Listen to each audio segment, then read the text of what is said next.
Anda sedang mendengarkan suara profetis dari para nabi, hambanya John Patrice Vanggidai, Penatua Jemaat Future Life Community Kupang.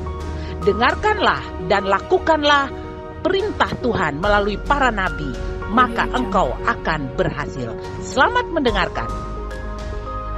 Saya sedang bahas tentang financial freedom, kemerdekaan dalam keuangan. Ini penting, saudara. Kemanapun engkau pergi, besok-besok Anda meludah, bisa dikenakan bayar. Di negeri kita belum, tapi mungkin menuju ke sana. Di negeri lain, ketika Anda meludah, merokok bukan pada tempatnya, Anda akan dapat fine atau dapat denda. Nah, hari ini saya mau ajarkan kepada kita yang kedua, prinsip kemerdekaan. Yang pertama kita ingat minggu lalu saya bahas, yaitu kemerdekaan dalam hal keuangan dimulai dari bekerja. Katakan bekerja. Kita bersyukur kepada Tuhan karena kita bekerja bukan seolah-olah kepada manusia, tapi Alkitab berkata, lakukanlah segala sesuatu bukan kepada manusia, tapi kepada siapa? Tuhan. Dengan kata lain, kehormatan kita bekerja, saya kerja untuk Tuhan. Bisa kita katakan, saya kerja untuk Tuhan? Saya kerja untuk Tuhan. Dan ketika Anda bekerja untuk Tuhan, Tuhan adalah bos paling sempurna, haleluya, yang nanti akan memberikan upah kepada kita. Karena itu, dalam bekerja, kita harus menganut prinsip proses melalui waktu. Ada banyak orang melihat, wih, si A, si B, dia kaya cepat. Dari motor bekas, motor baru, motor kecil, motor besar, dari mobil bekas, mobil baru, dari mobil kecil, mobil besar, dari rumah kecil, rumah besar, semuanya. Akibatnya apa? Mereka lupa bahwa orang berhasil karena proses. Dan karena mereka tidak mau ikut proses, maka mereka mengikuti pelajaran dari dunia ini yang mengambil short way success, jalan sukses yang potong atau pendek. Akibatnya apa? Saudara yang kasih, mereka bangkrut. Online bisnis, online gambling, saudara, bisnis online, judi online, pinjaman online, pinjol dan banyak lain, menyebabkan mereka terlilit utang. Akibatnya mereka salah invest. Nah, karena itu bekerja dengan tangan. Buka tangan saudara, katakan, saya diberkati dengan pekerjaan tangan saya. Amin. Percaya pekerjaanmu bukan sumber. Tuhan adalah sumber kehidupan saudara. Amen. Pekerjaan hanya trickle saja. Haleluya. Bekerjalah, nanti Tuhan yang memberkati. Amin. Apapun yang kita kerjakan untuk Tuhan. Bapak Ibu, hari-hari terakhir dalam karir kita itu biasanya menentukan. Karena itu kemarin kita berdoa untuk Ibu Melce, bukan untuk pensiun, tapi melakukan pekerjaan yang lain. Dan beliau kemarin sudah mulai beraktivitas, terlibat dalam banyak hal. Saya dapat kesempatan membantu beliau untuk berjalan bersama-sama, memperkenalkan siapa presiden yang beliau punya dan sebagainya dan hal yang lain. Beliau melakukan pekerjaan yang lain karena dia tahu hidup ini bukan selesai dan pensiun, tapi hidup ini harus berbuah. Yang kedua, umat Tuhan, yaitu berikan dengan murah hati. Kenapa? Cara terbaik untuk bahagia dalam hidup adalah menjadi berkat bagi orang lain. Yang setuju katakan. Ketika kita jadi berkat bagi orang lain, kita akan happy. Karena itu saudara yang kasih, kerinduan kita. Kemarin kita punya kerinduan supaya berkati di Melody Country Choir yang mereka akan ke Barcelona. Saya diskusi sama Kamel bilang, Pak, kita mau berkati mereka, tapi jangan saya dan Kamel saja yang berkati. Kita izinkan jemaat berkati. Mungkin Pak Daniel juga tergerak untuk memberkati, dan kita panggil mereka menyanyi di sini, dan anugerah Tuhan, investasi untuk mereka kemarin, kita sangat berbahagia karena melalui kita mereka terima cash 35 juta. Haleluya. Amen. Kita sangat diberkati. Itulah kebahagiaan gereja Tuhan, kebahagiaan orang percaya, yaitu saya bahagia karena membahagiakan orang lain. Bahagia karena memberi. Ketika Tuhan meminta kita untuk memberikan uang kita dalam bentuk persepuluhan atau kontribusi lainnya, Dia tidak coba untuk mengambil sesuatu daripada kita. Tuhan bukan the taker, Tuhan kita adalah the giver. Haleluya. Tuhan kita bukan pengambil, bukan pengumpul, Dia adalah pemberi. Yang percaya katakan amin. Dan saya percaya umat Tuhan, ketika kita memberi, kita bahagia. Dan jemaat ini, saya melatih kita semua untuk menjadi pemberi. Semurah-murahnya berapa ribu saudara? 5.000. Saya mulai mendidik kita untuk bisa tinggalkan 4 legasi. 4 legasi ini adalah pemberian kita untuk menerima kembali kebahagiaan yang sejati. Kemarin saya diskusi dengan Pastor Daniel cukup panjang karena kita berkenalan cukup lama dan jarang ketemu. Saya makan di mall dengan beliau, ngobrol-ngobrol, dan dia cerita kepada saya, John, satu hal yang harus kamu tahu, yaitu kehidupan kita harus senantiasa seperti air yang mengalir terus. Karena apa? Ketika kita seperti kolam yang tertutup, nasib kita seperti laut mati. Om Ais pernah berenang di laut mati. Saya mau tenggelam di laut mati, tidak bisa mati, tidak bisa tenggelam karena kadar garamnya terlalu tinggi. Saya coba paksa masuk, tidak bisa, terapung saja di atas. Kenapa? Karena dia hanya menerima. Nah, umat Tuhan, kita dipanggil bukan untuk menerima, tapi menjadi saluran berkah. Saya berdoa supaya jemaat ini genapi seperti yang Yesus katakan. Dari Markus 10 ayat 29 dan 30 jawab Yesus, aku berkata kepadamu, sesungguhnya setiap orang yang karena aku dan karena Injil meninggalkan rumahnya, saudaranya laki-laki atau saudaranya perempuan, ibunya atau bapaknya, anak-anaknya atau ladangnya. Ayat yang ke-30, orang itu sekarang. Orang itu kapan saudara? Sekarang. Pada masa ini juga akan menerima kembali berapa banyak? 100 kali lipat. Rumah, saudara laki-laki, saudara perempuan, ibu, anak, dan ladang sekalipun disertai dengan berbagai penganiayaan. Dan pada zaman yang akan datang, ia akan menerima hidup yang kekal. Nah umat Tuhan, jika kita ingin memiliki semua yang Tuhan miliki untuk kita, maka kita didorong, saya mendorong kita untuk meminta Dia membantu kita untuk bermurah hati. Buka tangan, katakan, Tuhan jadikan aku orang yang murah hati. Katakan, jadikan aku orang yang bermurah hati. Puji Tuhan. Nah umat Tuhan, demikianlah 2 bagian yang sudah kita katakan. Bekerja dan memberi adalah salah satu atau 2 hal yang menandai bahwa saya merdeka dalam keuangan. Ya. Dan yang ketiga hari ini saudara kasih, menyimpan. Coba katakan, menyimpan. Menyimpan ini punya pengertian begini. Sangat penting bagi kita untuk bersiap menghadapi pengeluaran tak terduga. Pengeluaran tak terduga itu misalnya tiba-tiba saudara sakit, ban motor pecah, atau mobil ada rusak, motor ada rusak, di rumah ada gangguan ini, gangguan itu. Menyimpan itu saudara, atau yang disebut menabung atau menyimpan, bukan berdasarkan apa saudara? Bukan berdasarkan apa? Khawatir, tapi pengaturan dengan apa? Bijaksana. Nah, saya mendorong saudara menyimpan dalam bentuk beberapa. Ada orang, dia senang menyimpan, beli barang emas, menyimpan, oke. Kalau beli sepatu nggak bisa gade sepatu saudara.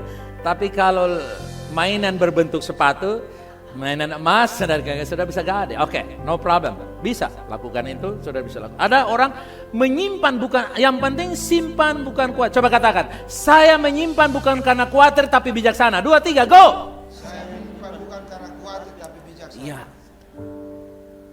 Nah, ada ibu-ibu yang dia punya cara simpannya itu, dia tutup mata baru dia simpan uang di sembarang.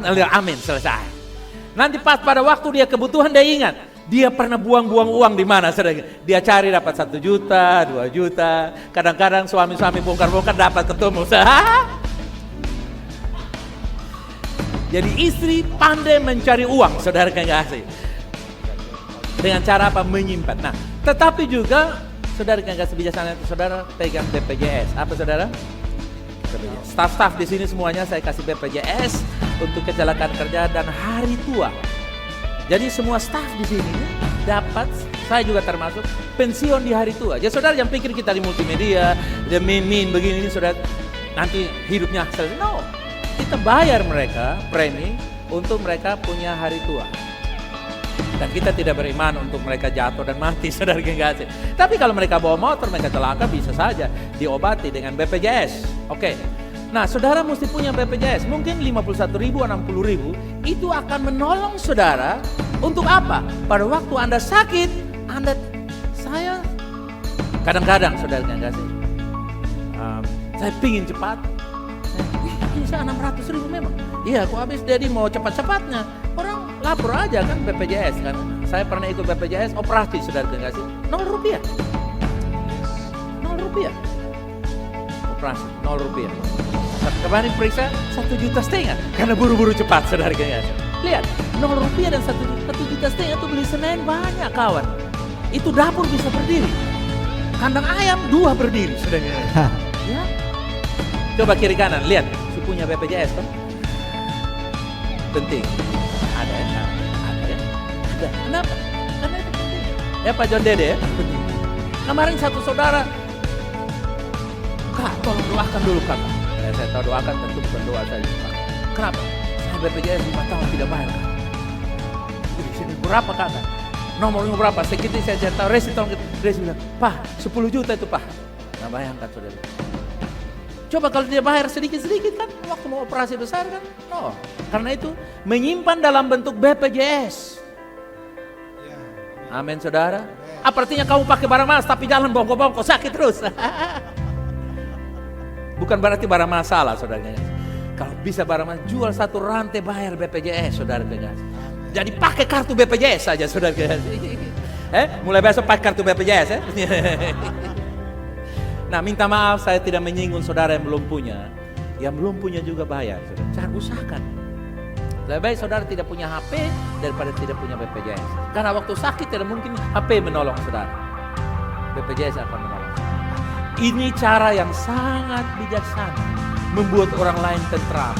Waktu kamu bilang, tolong doakan saya sakit. Dia bilang, beta berdoa, mau lu ada BPJS ke sana.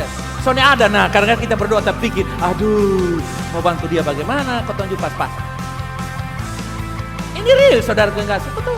Ini hari Minggu besok orang kosong, kejadian.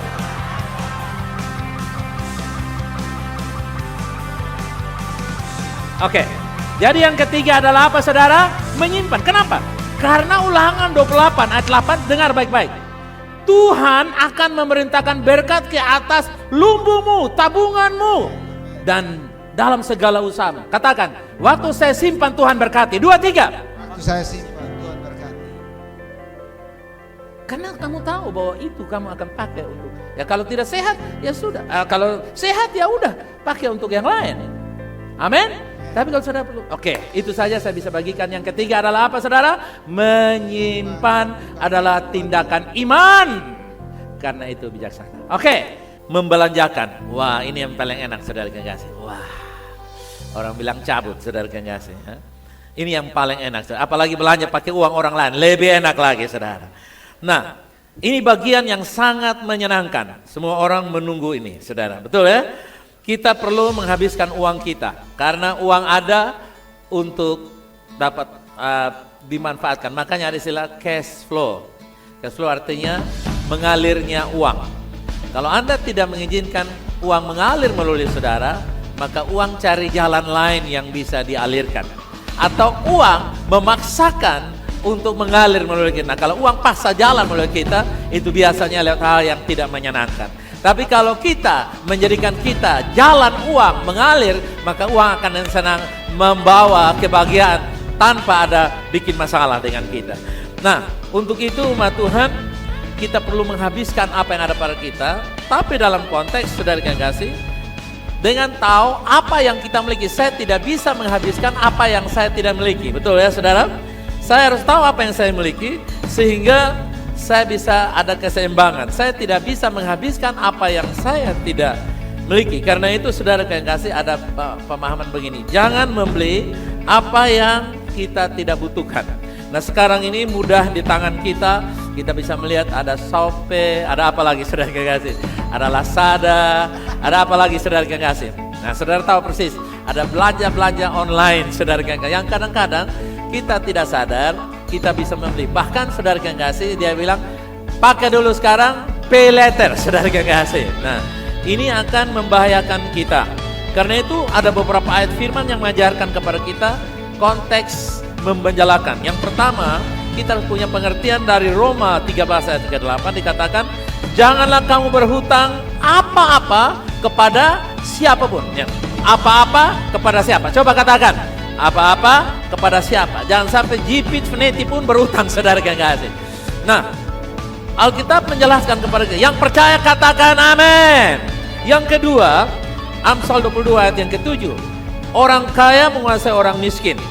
Yang berhutang menjadi budak dari yang menghutangi. Saudara tahu, pinjaman-pinjaman sekarang itu mudah cair, tapi pengembaliannya dengan bunga yang sangat-sangat mencekik. Anda pinjam 50 juta, Anda kembalikan 165 juta saja.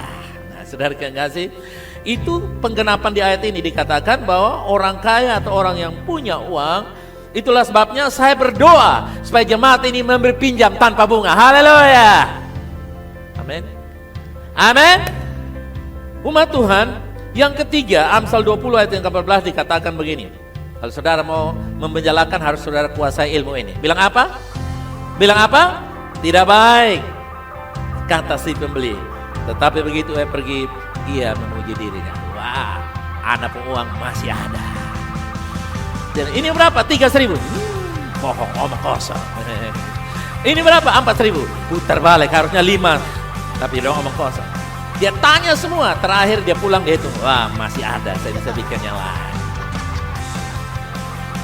Jangan sudah habis beli 4. Sampai di sana 8. Aduh, menyasar. Saudara yang kasih, kalau kita bisa pakai prinsip ini, yang rindu katakan, saya mau. Saudara datang di semua mall-mall, saudara datang situ. Begitu orang tawar, Pak beli ini. Jelek, omong kosong, tidak baik. Kalau dia bisa menawarkan hatinya, saudara juga bisa menawarkan hati saudara. Ini yang Amsal bilang. Nah, cara tercepat menuju penjara utang adalah meyakinkan diri kita sendiri bahwa keinginan adalah kebutuhan. Jika kita tidak jelas membutuhkan sesuatu dan tidak sesuai dengan anggaran kita untuk membelinya, maka kita harus cukup berani untuk tidak membeli. Kenapa, saudara yang kasih? Semua negara ini, saya baca tadi, termasuk juga Israel, Indonesia, semua negara di dunia ini, saudara yang kasih, pasti berhutang. Tetapi hutang mereka terjadi karena kemampuan membayar kembali. Jadi berarti tidak berhutang artinya ketidakmampuan membayar. Jadi ketika Indonesia berhutang, dia sudah tahu bahwa dia mampu untuk membayar kembali. Jadi kalau ada yang propaganda bilang, oh nanti anak cucumu akan ditagih utang begini, itu enggak benar. Kenapa? Karena Bank Dunia akan memberi pinjaman berdasarkan kemampuan, ada istilahnya produk domestik bruto, PDB kita, itu diperiksa. Kita datang di koperasi saja, mereka tahu, mereka ini motornya masih bagus, jaminannya atau tidak. Apalagi kita pinjam di Bank Dunia. Itulah sebabnya Indonesia, dia mampu untuk, walaupun utangnya triliun rupiah, ribuan triliun, tapi dia mampu membayar setiap tahun. Dan satu-satunya presiden yang berhasil membayar utang tercepat selama Indonesia ada adalah Jokowi, saudara kekasih. Luar biasa, dia hebat, dia mengatur, mengelola begitu rupa. Nah, sekarang kita kembali di pribadi kita masing-masing. Caranya adalah jangan membeli dengan apa yang tidak kita miliki. Itulah yang namanya credit card atau bond duluan. Kita tidak mampu, tetapi karena sudah datang terus, ibu ini gayung anti pecah, anti bocor, minum di gayung ini tidak haus lagi untuk selama-lamanya, kata pembeli, bukan kata Yesus. Nah, ini membahayakan. Menggunakan kartu kredit atau menggunakan kesempatan untuk membejalakan apa yang belum mampu kita bayar sekarang. Karena itu, saudara yang kasih, ini akan membuat kita tidak merdeka. Kemudian, saudara yang kasih, cara untuk bisa membejalakan dengan baik, kita harus apa ini? Coba baca. Apa ini? Nah, lunasi hutang adalah cara belanja yang terbaik. Itu penting. Kenapa? Karena Anda tidak bisa bebas kalau Anda masih memiliki hutang. Hidup bebas hutang akan memberi kita keluasan untuk hidup lebih dermawan dan berkelimpahan. Ada orang bilang begini, saya ini punya hati memberi, cuman cicilannya di 4 koperasi. Nah, jadi hati yang memberi itu digagalkan dengan cicilan di beberapa tempat. Nah, saudaraku yang kasih, ini mengajarkan kepada kita bahwa mulailah dengan menyelesaikan hutang-hutang kecil. Kalau Anda tidak bisa menyelesaikan hutang kecil, jangan pernah mengharapkan bisa menyelesaikan hutang yang besar. Cara untuk membayar hutang yang besar, bayarlah dengan hutang kecil. Karena ketika Anda setia dengan yang kecil, pasti akan setia dengan yang besar. Cara konsep yang keliru adalah, saya belum mampu menyelesaikan yang besar. No, saya mampu menyelesaikan yang kecil, yang besar. Karena saya setia dalam hal yang kecil, hukumnya, maka hal yang besar saya akan mampu juga. Amin. Karena itu kesempatan hari ini saya berdoa supaya utang-utang kita menjadi lunas. Yang mau katakan lunas dalam nama Yesus. Saya berdoa supaya jemaat ini bebas dari hutang. Saya berdoa supaya jemaat ini bebas dari perkara hutang pihutang, penjeblosan-penjeblosan, dari tawaran-tawaran kredit, pinjaman-pinjaman yang membuat mereka berhutang sampai 2030, 2032, bahkan sampai 2042. Saya putuskan, bereskan, terjadi pembayaran supernatural, terjadi penebusan supernatural, hutang lunas secara supernatural oleh darah Yesus. Saya katakan lunas hutangmu. Segala kesalahanmu sudah diampuni oleh Tuhan. Pilihan yang salah, anugerah membenarkan engkau hari ini. Kalau perempuan itu tertangkap basah karena perkara moral, ada banyak orang yang kalah dalam hal keuangan, tapi hari ini dalam hal yang sama Yesus berkata, pulang dan jangan berhutang lagi. Terima kasih Bapak. Katakan, saya merdeka karena bebas dari segala hutang saya. Kasih pujian bagi Tuhan, come on. Oke, sekarang saya deklarasi, terbuka bagimu income-income yang baru, terbuka bagimu sumber-sumber yang baru dalam nama Yesus. Amin. Nah, umat Tuhan, ketika kita lakukan ini, Anda akan melihat kemerdekaan terjadi dalam diri kita. Haleluya. Yang terakhir, yang kelima adalah menginvestasikan atau menanam atau menjadikan sebuah modal. Nah, 5 prinsip ini akan direkam, dibagikan kepada saudara, dan saya membacakan bagian yang kelima, yaitu menginvestasikan. Investasi. Coba katakan investasi. Nah, bagian yang kelima, yang terakhir, investasi adalah pengeluaran yang bijaksana. Kalau Anda mau mengeluarkan pengeluaran bijaksana, ada teman saya, dia bilang, saya nggak punya apa-apa, cuman saya membeli benih pohon jati. Ketika dia baru SMA, dia beli pohon jati, dia tanam-tanam, dan pada waktu dia mau nikah, dia bilang, saya sudah punya tabungan. Saya pikir di BRI, dia tunjuk di hutan, dia bilang, itu tabungan saya, dan pohon jatinya sudah besar-besar begini. Dari genggas itu contoh investasi. Dan sekarang mungkin ada investasi yang bentuknya banyak hal, cuman kita mesti waspada karena banyak yang tip-tip. Banyaknya apa saudara? Tipu-tipu. Nah, khususnya di dalam saudara bisa lihat online sekarang ini banyak menyesatkan kita, mencekik kita, dan karena itu bagian yang kelima adalah investasi, pengeluaran yang bijaksana. Bijaksananya seperti apa? Di dalam Kejadian 8 ayat 22 dikatakan, selama bumi masih ada, takkan berhenti musim menabur dan menuai, menginvestasi. Nah, umat Tuhan, artinya kita dari 5 bagian ini, apakah saudara sudah punya atau belum untuk investasi? Tapi ini adalah prinsip-prinsip kebenaran. Dan saya percaya ketika Anda mempercayai prinsip-prinsip kebenaran, kebenaran akan memerdekakan saudara. Amin. Yang penting percaya, katakan saya percaya. Ya, percaya saja. Dalam konteks ini, saudara yang kasih, Ibu sudah banyak bicara soal iman, tetapi investasi juga adalah bentuk iman kita, ya. Nah, Tuhan mengasihi kita dan Dia memiliki rencana yang untuk hidup kita. Rencana yang indah untuk hidup kita tidak terjadi begitu saja, terjadi karena kita bekerja sama dengan Tuhan dan kita merencanakan sebuah investasi yang Tuhan taruh. Nah, saya tidak tahu bentuk saudara investasinya bagaimana, tapi carilah orang-orang yang mengerti prinsip-prinsip keuangan. Saudara juga bisa tanya kami para penatua, bagaimana saudara bisa menginvest keuangan saudara sehingga saudara tidak salah ditipu orang atau buang waktu, buang daya, buang tenaga, dan menghilanglah kita punya sumber-sumber. Ketika kita melakukan hal ini dengan investasi dengan cara Tuhan, Mungkin saudara yang kasih belum kelihatan, tapi investasi adalah kunci untuk keluarkan kita dari penjara. Investasi adalah kunci untuk mengeluarkan kita dari penjara. Penjara di kemudian hari akan memenjarakan kita dalam satu bahaya untuk berutang, bahaya untuk tidak dapat kecukupan yang Tuhan berikan. Dan ketika Anda sudah punya investasi, maka Anda pasti saatnya itu akan menjadi kunci untuk memerdekakan kita.